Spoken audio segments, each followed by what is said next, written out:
সুপ্রভাত বন্ধুরা, সবাই কেমন আছেন? আশা করি সবাই খুব ভালো আছেন এবং আমরাও বেশ ভালো আছি। টিপস ব্লগ অ্যান্ড তোজো চ্যানেলের আরও একটি নতুন ব্লগে আপনাদের সকলকে জানাই স্বাগত। আজ ভোরের থেকেই তোজোর শরীরটা না বেশ খারাপ। ভোরবেলায় উঠে কেঁদে বসে বসে বলছে, মা আমার শরীরটা খুব খারাপ লাগছে। তারপরে একটু পরে কাঁদতে কাঁদতে বমি করে দিল। তারপর থেকে সকাল 6টা সাড়ে 6টার থেকে ওর পাতলা পটিও হচ্ছে। তো শরীরটা বেশ খারাপ, তাই সকালে ওষুধ না দিলেও নয়, এবারে ওষুধ তো দিতে হবে। তার জন্য ওই জল দিয়ে বিস্কুট খাওয়ানোর চেষ্টা করছি। তো সেই ছেলে তো কিছুতেই খেতে চায় না, কোনো মতে ধমকে টমকে খাওয়ালাম 2টো বিস্কুট আর জল 1 কাপের মতো, তারপরে ওষুধ দিলাম।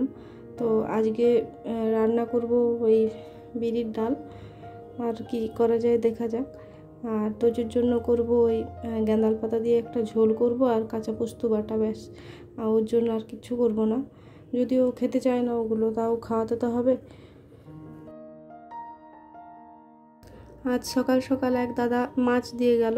ওই দাদার কাছে আগে কোয়ার্টারে যখন থাকতাম তখন ওই দাদার কাছে কন্টিনিউ মাছ নেওয়া হতো। তো সেই দাদা যখন দেখেছে যে আমরা এসেছি, তো জোর জবরদস্তি মাছ কিছুটা দিয়ে গেল, যে না নিতেই হবে বৌদি। এবারে বরাবর ওর কাছেই আমরা কিনতাম মাছ যখন আমরা এখানে থাকতাম। তো ওর বাবা যতদিন একা আছে ততদিন ও আর মাছ কিনে না। তো হঠাৎ আমাদেরকে দেখে জোর জবরদস্তি মাছ দিয়ে গেল। বললাম যে ছেলেটা শরীর খারাপ, আজকে নেব না মাছ। তখন বললো ফ্রিজে রেখে দেবে, কি আছে, কি রান্না করে তোমরা খাও, বাচ্চার শরীর খারাপ হলো তো কি হলো। তো সেই জোর জবরদস্তি করে দিয়েও গেল। তাই মাছগুলো ভাবছি আজকে সর্ষে দিয়ে করব, পুরোটাই আজকে রান্না করে দেবো, যতটা থাকবে সেটা ফ্রিজে রেখে দেবো। আজ আমি আপনাদের সাথে শেয়ার করব পুরীর থেকে পুরীর জগন্নাথ দেবকে দর্শন করার পরে আমার জীবনটা কিভাবে 360 ডিগ্রি অ্যাঙ্গেলে ঘুরে গেছে। আমি 360 ডিগ্রি অ্যাঙ্গেল এই কারণেই বলবো, কারণ আমার জীবনটা এমনভাবে চেঞ্জ হয়ে গেছে, আমি কখনো কল্পনাও করিনি যে আমার জীবনটা এইভাবে চেঞ্জ হয়ে যাবে। পুরীর জগন্নাথ দেবকে দর্শন করে আমাদের জীবনটা যে এইভাবে চেঞ্জ হয়ে যাবে আমরা কেউ স্বপ্নেও কল্পনা করিনি। সেই টাইমটা ছিল 2022 সালের ওই নভেম্বরের 8 তারিখ। নভেম্বরের 8 তারিখে 2022 সালে আমরা প্রথম গেছিলাম পুরী। বড় জায়ের মুখে শুনেছিলাম যে যারা জীবনে প্রথমবার জগন্নাথ দেবকে দর্শন করে তাদের জীবন কিন্তু খুব ভালোভাবে পরিবর্তন হয়ে যায়। কোনো খারাপভাবে পরিবর্তন নয়, ভালোভাবে পরিবর্তন হয়। জীবনের একটা অংশ অধ্যায় এমনভাবে টার্নিং নেয় যে বোঝা যায় যে আমার এবং খুব তাড়াতাড়ির মধ্যে। আমি এটা আগে বিশ্বাস করতাম না, যখন বড় যা বলেছিল প্রথমে। আমি হয়তো ওই কী বলে না ওটা, ওই কুসংস্কার, আমিও সেই কুসংস্কার ভেবেই গেছিলাম। আমি কিন্তু কখনো ভাবিনি যে একটা ভালোভাবে আমাদের জীবনটা এভাবে চেঞ্জ হয়ে যাবে। কিন্তু মনে একটা আশা ছিল, যদি হয় চেঞ্জ, যদি ভালো কিছু হয়। তো যাই হোক, আমরা নভেম্বরের 8 তারিখে গেছিলাম পুরীর থেকে ফিরলাম ওই নভেম্বরের 12 তারিখে, নভেম্বরের 14 তারিখে আমরা পুরীর থেকে ফিরেছিলাম। আর প্রথমে ভেবেছিলাম 12 তারিখেই ফিরবো, তারপরে পুরীতে গিয়ে মনে হলো যে আরও একদিন থাকি, তাহলে 13 তারিখে রাত্রে আমরা ট্রেনে চেপেছিলাম, 14 তারিখে এখানে নেমেছিলাম। তো যাই হোক, নভেম্বরে ওই নভেম্বরে আমরা ফিরে আসার পরে নভেম্বরের ওই 15-16 তারিখ করে আমার এক বান্ধবীর সাথে আমার ফোনে কথা হয়। সে অনেক পুরনো বান্ধবী, ছোটোবেলাকার বান্ধবী। তার সাথে ফোনে কথা হতে হতে ও বলে যে ও বাঁকুড়াতে আছে, ওর মেয়েকেও এখানে ভর্তি করেছে। তখন পাশের থেকে বেটুর বাবা বলে উঠলো যে দেখো না, যদি এই সময় ছেলের যদি ওই স্কুলে যদি ভর্তি করানো যায়, বা যদি এই সময় ফর্ম দেয়, তাহলে ছেলেটার জন্য একটা ফর্ম তুলতে বলো। যদি ও পরীক্ষা দিয়ে চান্স পায় তাহলে ভালোই হবে, ছেলেকে ওখানে ভর্তি করে দেবো। তো আমাদের না কোনো প্রোগ্রাম থাকেনি যে আমরা ছেলেকে ওই স্কুলে ভর্তি করব, বা কোয়ার্টার ছেড়ে বেটুর বাবাকে ছেড়ে আমি চলে আসবো বাঁকুড়াতে। আমাদের এইরকম কোনো মাইন্ডসেট থাকেনি, কোনো প্রোগ্রামই থাকেনি। তখন আমার ওই বান্ধবী ফর্ম তুলে দিয়েছিল স্কুল থেকে, এবং আমরা এসে আরও ফর্ম ফিল আপ করলাম। ফর্ম ফিল আপ করার পর ছেলে পরীক্ষাও দিল এবং খুব ভালোভাবে পাসও করেছিল, এবং আমরা এখানে স্কুলে ভর্তি করলাম। আর পুরো প্রসেসিংটা ছিল ওই নভেম্বরের 15 তারিখ থেকে ওই ডিসেম্বরের 4 তারিখের মধ্যে, মানে বুঝতে পারছেন একটা মাসও নয় কিন্তু। আর আমরা এসেছিলাম ফর্ম ফিল আপ করতে এইখানে নভেম্বরের 23 তারিখে, মানে কয়েকদিনের মধ্যেই ঘটনাটা এত তাড়াতাড়ি ঘটে গেল আমরা বুঝতেই পারলাম না।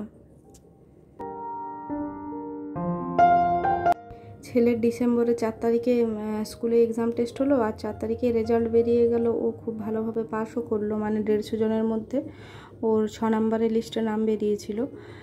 এবং স্কুলটাও খুব ভালো, মানে চট করে চান্স পাওয়াটা মানে একটু মুশকিল। তো যাই হোক, মানে ছেলে চান্স পাওয়ার পরে আমার আর ওর বাবা দুজনকারই টনক নড়ে যে আমাদেরকে তো এবারে চলে যেতে হবে বাঁকুড়া। তখন ওর বাবা একটু পিছিয়ে পড়েছিল যে না ছেড়ে দাও, যেতে হবে না, চান্স পেলে তো কী হলো। তখন আমি বললাম দেখো এত ভালো স্কুলে একটা চান্স পেয়েছে, বারবার তো এই সুযোগ আছে না, যেতে দাও, ছেলেকে ওখানেই পড়াই। আর ডিসিশনটা দেখো আমরা নিলাম ঠিকই, কিন্তু এটা করাচ্ছে তো ঠাকুর। কারণ আমাদের প্রোগ্রাম কিন্তু থাকেনি, কখনোই প্রোগ্রাম থাকেনি যে কোয়ার্টার ছেড়ে আমি এখানে বাঁকুড়াতে চলে আসব। মানে পুরুলিয়া যাওয়ার আমাদের প্রোগ্রাম ছিল, তাও এখন নাই। ভেবেছিলাম যে ছেলে যখন ওই 5-6-এ পড়বে তখন পুরুলিয়ার কোনো একটা হোস্টেলে ওকে ভর্তি করব। কিন্তু আমি যে ছেলেকে নিয়ে বাঁকুড়া একদম শিফট হয়ে যাব কোয়ার্টার থেকে, সেটা আমরা কখনোই ভাবিনি। আমার জীবনের এই ঘটনাটা কেউই বিশ্বাস করতে চায় না। মানে যে বান্ধবী ফর্মটা তুলে দিয়েছিল সেও কিন্তু বিশ্বাস করে না। সে বলে না তুই প্ল্যানিং করে এখানে এসেছিস। কিন্তু আমি তো জানি, এবং আমার হাজব্যান্ড জানে, আমার বাবা মাও জানে, এবং পুরীর জগন্নাথ দেব জানেন যে কী কারণে এটা হয়েছে। এবং আমি এটাও জানি যে আপনারা সকলে বিশ্বাস করবেন যারা ভগবানে বিশ্বাস করেন, এবং আমার যারা বন্ধু আছেন তারাও বিশ্বাস করবেন যে আমি একটুও মিথ্যা কথা বলছি না। কারণ শুধু শুধু মিথ্যা কথা বলে তো লাভ নেই। আমি মনে প্রাণে এটা বিশ্বাস করি, এবং আমি সকলকে বলবো আপনারা যান একবার পুরীর জগন্নাথ দেবকে মন প্রাণ থেকে মানে প্রণাম করে আসুন, একবার দর্শন করে আসুন। দেখবেন আপনাদের জীবনেও একটা খুব ভালোভাবে পরিবর্তন হবে, মানে জীবনটা চেঞ্জ হয়ে যাবে। সত্যি আমি কখনো ভাবিনি যে, মানে দিদিভাই বলেছিল, মানে বড় যা বলেছিল ঠিকই, যে তুই যাচ্ছিস দেখবি তোদের কিন্তু জীবনটায় অনেকটা পরিবর্তন হয়ে যাবে। তো আমি অতটা বিশ্বাস করিনি, বা সেই কুসংস্কার ভেবে কথাটা আমি উড়িয়ে দিয়েছিলাম। কিন্তু ওই 1 মাসের মধ্যে যখন আমার জীবনে ঘটনাটা ঘটে গেল না, তখন কিন্তু আমি বিশ্বাস করেছিলাম যে না, আমার বড় যা যেটা বলেছিল যে পুরীর জগন্নাথ দেবকে প্রথমবার দর্শন করলে জীবনটা সত্যিই পরিবর্তন হয়ে যায়। দুপুরে খাওয়া দাওয়ার পরে এখন বিকেল হয়ে গেছে, আর বিকেলে এসেছি একটা দোকানে, স্টেশনারি দোকান। এই দোকানে না হীরের থেকে জিরে সবই পাওয়া যায়, যদিও লেডিস কর্নার, কিন্তু হীরের থেকে জিরে সব কিছুই পাওয়া যায়। আর ওই দোকান থেকে ফেরার পথে আমরা চলে এলাম আবার সে আগের দিনের লোকেশনটাতে। আগের দিন যেখানে এসেছিলাম, বেশ সুন্দর জায়গাটা, ঠিক দেখে মনে হয় গঙ্গার ঘাটের মতো। আর এত সুন্দর এখানে হাওয়া দেয় না, মনে হয় সারা রাত এখানেই বসে থাকি। কিন্তু সারা রাত এখানে বসে থাকলে তো হবে না, বাড়ি ফিরতে হবে। বাড়ি ফিরে আরও অনেক কাজ আছে, তোজোর সামনে হাফ ইয়ারলি পরীক্ষাও আছে। তো যাই হোক বন্ধুরা, আজকের ব্লগটা আমি এখানেই শেষ করছি। আপনারা সকলে কমেন্টে জানাবেন যে কেমন লাগলো আমার ব্লগটা। আর যদি ভালো লেগে থাকে চ্যানেলটা অতি অবশ্যই সাবস্ক্রাইব করে রাখবেন নেক্সট ব্লগ পাওয়ার জন্য, এবং অতি অবশ্যই কমেন্ট এবং লাইক করবেন।